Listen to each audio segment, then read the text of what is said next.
High car payments. This one is gonna be a doozy. Let's talk about it. Caleb, please come check my math right quick, because this cannot be right, nor can it be legal. Can't be. Yes, sir. Miss Tendra came out here and got this 2021 Nissan Rogue. Miss Tendra, how much did you put down? All right. How much was your monthly payment? $490. All right. How long are you financing for? All right. Only 324. Congratulations. Yeah. 324 months. There are 12 months in a year. Do you know how long that is? That's 27 years. $490 a month for 324 months is $158,000. Stop it. Stop it right now. There is no way in hell this is a real thing. How in the hell? I am speechless right now. That poor girl. I gotta know this. Like, the guy that put her in that loan, like, how does he sleep at night? Like, I think that is fully taking advantage of someone. He got her locked up for 27 years at who knows what interest rate. That's a mortgage. I mean, maybe not the payment amount, but that term length is literally a mortgage. That is unbelievable. Grace, what's the highest payment you've ever seen? $1,784. Jesus. Demetrius, what's the highest payment you've ever seen? Oh, $2,100. Stop it. Roy, what's the highest car payment you've ever seen? It was $1,958. Jesus. Leslie, what's the highest payment you've seen?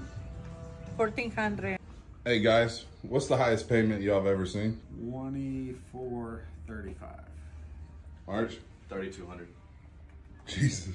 Rick, Sir, what's the highest payment you've seen? highest payment I've seen, probably like $1,800, $1,900. Raul, what's the highest car payment you've ever seen? $2,500 and you can be next. I want to know, like, what those people do. Because, like, if you have a $2,200 car payment, and if you're not worth, like, 2-3 million plus at minimum, there's some serious issues financially that need to be taken care of. $2,200 a month for a car payment on an asset that is depreciating in value every single day you get in that car. Yo, one of the worst decisions the middle class makes when it comes to their finances is purchasing a car. Guys, we do not need to go out and spend $30,000, $40,000 plus on a brand new car. And some of you are saying, oh, every time I say this comment, I get comments of you guys in the comment section being like, oh, JJ, you think you can buy a car for less than $30,000? What?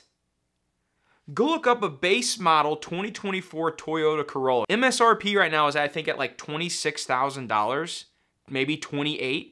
That's a brand new 2024 Toyota Corolla. A very reliable, great car. And you go buy a Corolla that's, let's say, 4 years old and has 60,000 miles on it. Maybe you gotta fix a couple things. You're gonna come out way ahead in the end. Cars are the ultimate financial killer when it comes to the middle class. Yes, sir, Miss Ch. Oh no, we got another one. This poor thing. God, I hope these are a joke. I hope this is not real. Cheyenne came out and got this 2021 Ford Escape. Miss Cheyenne, how much did you put down? $1,000. All right, how much was your monthly payment? $389. Okay. How long are you financing for? 267 months. All right, congratulations, okay? Stop it. 267 divided by 12. That is a little over 22 years she's going to be making a $300 and something car payment. It's got to be fake, right? Please tell me this is fake. No doubt we're going to start seeing 50-year mortgages. Welcome to 2025, the year of 25-year car loans and 50-year mortgages. Oh my gosh. You know, one thing I think about a lot is, like, when is this all gonna implode? Like, think about this for a second, guys. Think of how many people out there are in debt up to their eyeballs, can't afford their payments if they lose their job for more than a week. Think about if like all hell breaks loose and unemployment shoots up to, 15, 20%, and all these people who have, tens of thousands to hundreds of thousands of dollars worth of debt. I mean, literally they are screwed. They are screwed. And if that's you watching this video and you're like, oh yeah, I have student loans, I have credit card debt, I have medical debt, I have car debt, I have a mortgage, I have a personal loan, whatever it is, if this is you watching this right now, please, please, please start cleaning it up. It's gonna be a sacrifice and it's gonna be hard to do, but you have to make some serious life changes to get rid of this debt, because all this debt is doing, guys, is it's hindering yourself to grow financially. It's also preventing you in life to doing things that you truly wanna do. When you don't have any debt, and you don't owe anyone any money, and you're doing something in life that you don't want to do, well, guess what? You can change it. You have the flexibility because you're not reliable on that high-paying job or whatever it is. When you have no debt and you don't owe anyone any amount of money, you can literally live the life that you want to live. There's less stress you have to worry about at night when you go to sleep because you don't have to worry about, oh my God, what happens if I get fired? Guess what also happens? You get a nice pay raise. Add up all the monthly payments that you have that goes towards debt payments. Maybe it's $200 or maybe it's $3,000. Now, when that debt gets paid off, every single month after that, you get to keep that extra $200 or $3,000 in your bank account, whatever the amount is. That is where the power really starts happening. And then when you start using that extra money to put towards investments and let compound interest happen, which is basically money growing over time, by investing it and putting that money to work, that is where you're really gonna start to see some growth happening. But we gotta get out of this mindset of being a consumer and consuming and always having the nice things. Live below your means, and whatever money you can save at the end of the month, put it in investments and have goals in life and watch that money grow. It's all about like having goals in life, guys. Like, where do you wanna be 5 years from now, 10 years from now? Don't you want your kids to see their parents like succeed? And like, that's my ultimate drive, is like, I want to be the best dad I can for my son and daughter. I want them to look up at me and be like, damn, Dad killed it in business. He stayed healthy his entire life. Like, that's what I want my kids to know me as. Okay, so this right here is a payment for my white Maxima. So after that payment, there's 2 more payments. That car will be paid off. Okay, this payment right here was $318 a month. I put no money down on that car. $318 a month for 5 years. The payment on this new Maxima right here, 7 years, and it's $603. Make that make sense. And I'm not gonna cry until I make that payment. And I got 7 years of doing that shit. So I would just like to give a shout out to the dude that ran the stop sign, because now I'm paying an extra $100 for my car payment every month, and then I'm paying like $55 extra on my car insurance because it went up too. And the thing is I work 2 jobs.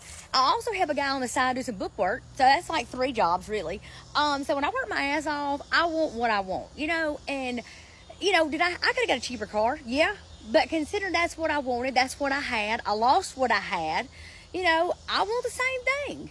So, but this is why I was sick to go car shopping, because I knew it was going to be something like this. So anyway, who's hiring? I need 4 jobs. Okay, so here's my kind of stance on that. You're a grown adult, right? And if you want to go out and like she said, I want this car. I knew it was going to be expensive. I knew it was going to be like this. That's fine. There's nothing wrong with that at all in life. Like, if that's what you want to do and that's what you want, and you want to work 4 jobs to pay for a car that you want to drive around, like, more power to you. But for me, I would have chose the cheaper car route. But where that kind of difference comes into play is you look and value things differently. So, for example, she may value her sitting in that car that she really likes and enjoys a lot more than maybe a little bit of extra freedom to not have to work 3 jobs like she mentioned. To where if she had that cheaper car and maybe no payment, she would only have to work 1 job. And then she gets all this extra time back. But you also got to look like you can't always have your cake and eat it too. And in life, and especially in our finances, it all comes down to choices. And it's choices that you want. every big financial choice you make, you need to tell yourself, is this going to benefit me in the long run somehow? With what I'm choosing to do with my money right now, is this going to benefit me somehow? And if it's having that car payment and that car payment somehow benefits you, then I guess do it. Because when it comes to these big purchases, I feel like a lot of people get excited and they know what they want. They found what they wanted and it's like, I don't care what I got to do to get it. I'm just going to get it. To where if you go back home, you sleep on it a couple nights, and this is what I do. I start thinking, I'm like, do I really need to spend that money on this? Is this really something like, don't get me wrong, there will come a time, and there has been times in life, where I have splurged and I've bought something that I wanted for me or the family because, well, I felt like I deserved it. But I felt like I deserved it because I've been managing my money correctly enough to where to purchase this item, I could actually afford to do that. And that's where I think a lot of people struggle with this, is that delayed gratification. Delaying the good, delaying what you want in order to set yourself up correctly so that whenever you do go and buy that item that you want, new car, a nice trip somewhere, whatever it is, that you can actually afford it and you're not going to hinder yourself financially. A lot of you guys are asking why my car payment is $1,000 a month, and here's why. So I told you guys I got my first car when I was a senior. It was the car of that year. I had a backup camera, I had a push start, everything, right? 9 months later, I crashed it and I totaled it, and my parents had already almost paid it off. So then they pulled me out another car, the same one, but I had to pay it. So I started paying it. I was giving payments, and I was almost done. I had less than $10,000, right? I always kept up with the maintenance, everything.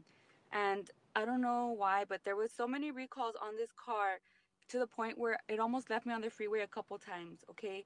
By this time, I already had my son. He was a baby at that time.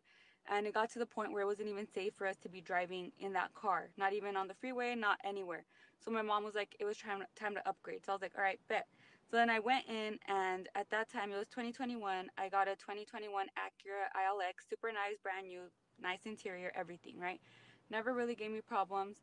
And I got married. We have 3 kids now. Fast forward to now.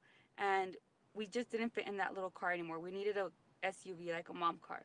So I traded in this car, my car for this car, and I'm actually carrying $10,000 of negative equity from my very first car. But I had no choice. Like, at that point, it was not safe to drive that car, so I was like, all right, I'm just gonna have to swallow it and take the L. So that's why my car payment is so high, but it's totally worth it for me because, yes, I have my mom car and we have our room. And look at this car seat. Look at how big it is. It takes up a lot of space because it turns. And my kids are comfortable. We have the stroller in the back. So to me, yes, it's $1,000, but it's our safety. And we have the room that we need. And I love my car. Like I said, it's all about the choices that you want to make. And if you're okay with having a $1,000 payment, I mean, more power to you. Like I said, you know, we are all adults. We all have the right to make our own decisions, and if having a $1,000 payment doesn't bother you at night, well then, that's great. You know, as long as you can afford that financially, I mean, hey, that's perfect. I personally could never do that.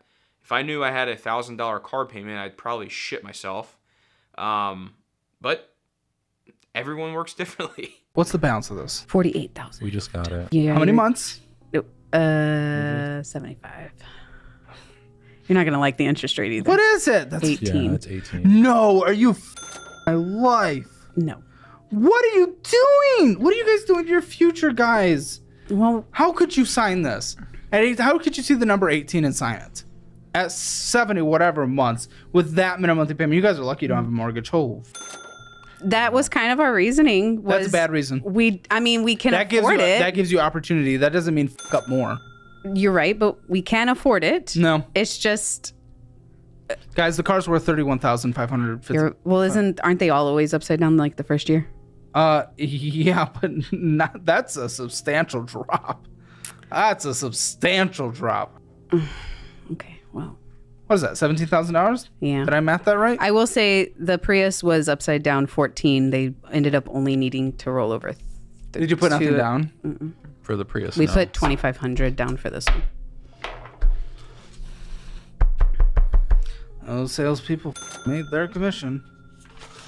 Let me tell you, this car's that's insane. Almost 6.5 years at an 18% interest rate. this is one of the reasons why I started making my videos, is because the amount of uneducated individuals when it comes to finances, and I'm not saying that in a bad way, I'm literally saying as a society, for some reason, money is not supposed to be talked about. You know, we don't talk about it that much in a lot of our school systems. Really, it comes down to you're taught about finances with whatever your parents teach you. And that's about it. Like, you're not really taught anywhere else unless you take it upon yourself to self-educate financially and try to learn the process of how to manage your finances better. But ultimately, our financial educational system here in the United States is just not good.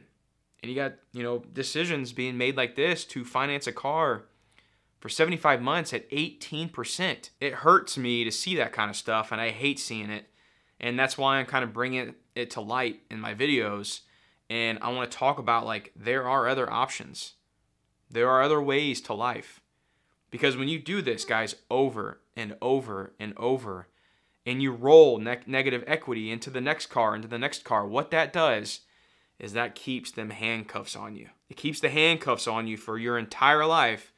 And then one day you wake up and you're 65 years old and you're like, what do I have to show for this? I've had 65 years of life and I got nothing to show for it. Don't let that be you. Turn it around right now, today, and start achieving for more. Managing your finances better, figuring out how to invest. I talk about it here on the channel. Make that turnaround happen today. So that way, fast forward when you turn 65, you got enough money in the bank to live the rest of your life and never have to work a day again. That's the true ultimate goal. But also to remember to enjoy life along the way.